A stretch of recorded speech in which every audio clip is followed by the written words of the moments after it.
Meus cumprimentos. Vou fazer um vídeo aqui com vocês sobre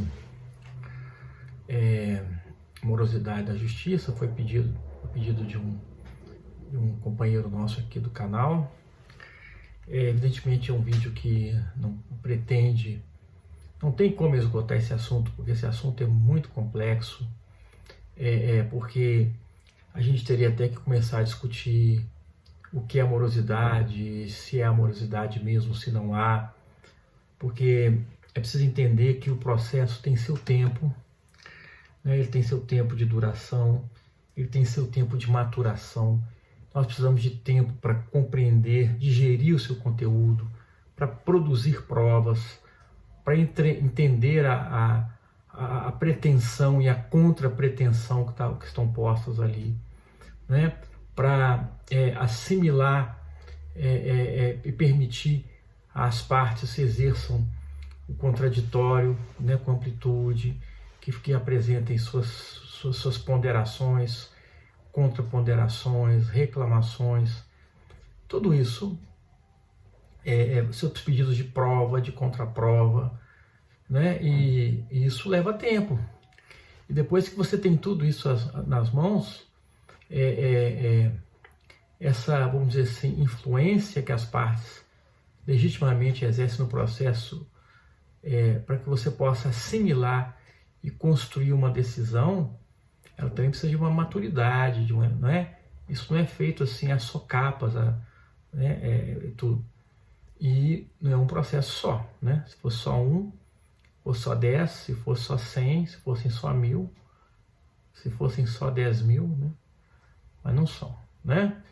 Então é uma coisa muito complexa, né? Nós não podemos esquecer também que o processo é uma queda de braço. O processo é uma queda de braço, né? Um quer um resultado contra outro que resiste, não é? Imagina assim uma imagem meio estranha, mas imagina um carrinho de supermercado, uma pessoa empurrando o carrinho para frente e outra segurando, tentando empurrar ele para trás para ele não andar, não é? Então é assim que as partes se comportam no processo e o juiz ali no meio tentando equilibrar aquilo e tentar chegar a uma conclusão, né? Então nunca se haverá uma resposta imediata, e se for imediata eu tenho muitas dúvidas se ela fará justiça. Todo mundo fala que justiça tardia não é justiça, mas eu falo também, isso é certo, mas também cuidado com a injustiça rápida. Cuidado com a injustiça rápida, tá? Né? Então, mas existem também causas internas e causas externas ao judiciário. Então, por exemplo, eu vou citar algumas para vocês, né? Nós temos internas, vamos falar das internas, por exemplo. Nós temos número insuficiente de pessoal, nós temos poucos magistrados, número excessivo de processo, as dificuldades diferem conforme a ordem dos processos, a natureza das coisas, né? Por exemplo, as questões que são difíceis, como andam uma Câmara e na Vara de Direito Privado, são de uma natureza, as dificuldades ali são de uma natureza, as dificuldades numa Vara ou Câmara de Direito Público são diferentes, são muito peculiares. As dificuldades nas varas e câmaras de direito criminal também são complicadas, são difíceis, são muito intensas. O que está em jogo ali é muito complicado, né? E então nós temos ali um grau de resistência muito grande, não é? Enquanto houver instância, enquanto houver um tribunal para se recorrer, haverá de se recorrer. Nós temos um recurso, por exemplo, até discute se tem natureza recursal ou não, que são os embargos declaratórios, que de uma decisão judicial em que houver, aponta-se uma obscuridade, uma contradição, uma omissão, a parte entra para que aquilo possa ser suprido ou corrigido. Pois muito bem, quando a pessoa quer estender o processo, mesmo que não haja, né, eu já vi casos de partes, de uma parte, né, que não quer que o processo ande, interpôs 57 embargos de declaração no processo. antes de até o final em instância superior. Então vocês imaginem a complexidade, a gravidade dessas coisas todas. Não estou aqui condenando ninguém, eu só estou dizendo que estão exercendo o direito deles de resistência, mas também há uma hipocrisia muito grande entre você oferecer resistência à torto e à direito e depois reclamar do tempo, né? Quando é a seu favor, você reclama, quando não é, você não reclama, né? E é uma realidade muito difícil, tá certo? O juiz lida diariamente com outros afazeres, o juiz ele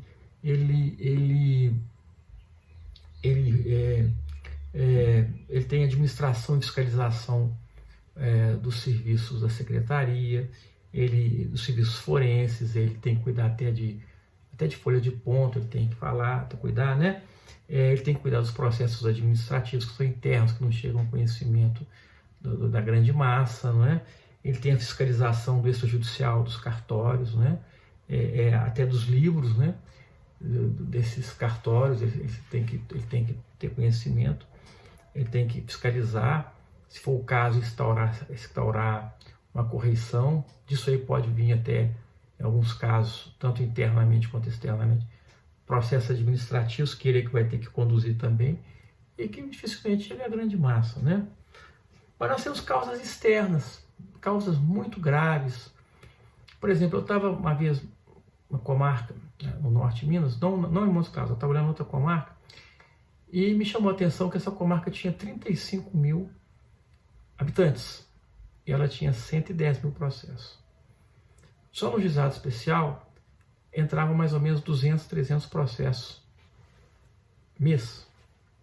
Você imagina aqui quase que 10 processos por dia. Uma cidade de pequeno a médio porte. Então, quer dizer, você não controla a entrada de processo, não é? Se você tiver qualquer outra atividade, você vai falar assim, olha, aqui no meu estabelecimento eu só posso atender tantas pessoas por dia. Na justiça nós não temos isso. Se entrar, vai entrando, você tem que ir indo, né? Eu sempre dou um exemplo, e infelizmente esse exemplo se tornou concreto recentemente. Eu falava na sala de aula o seguinte: um hospital existe, o pronto-socorro existe.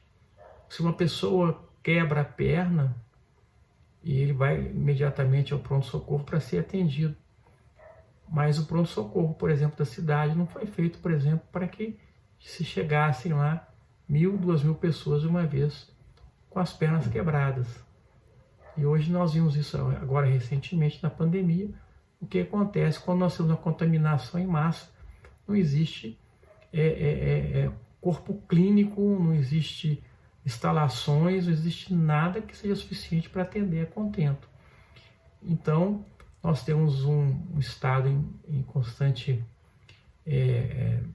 doenças, vamos dizer assim, doenças não físicas, mas sociais, e que a toda hora chegam a juízo.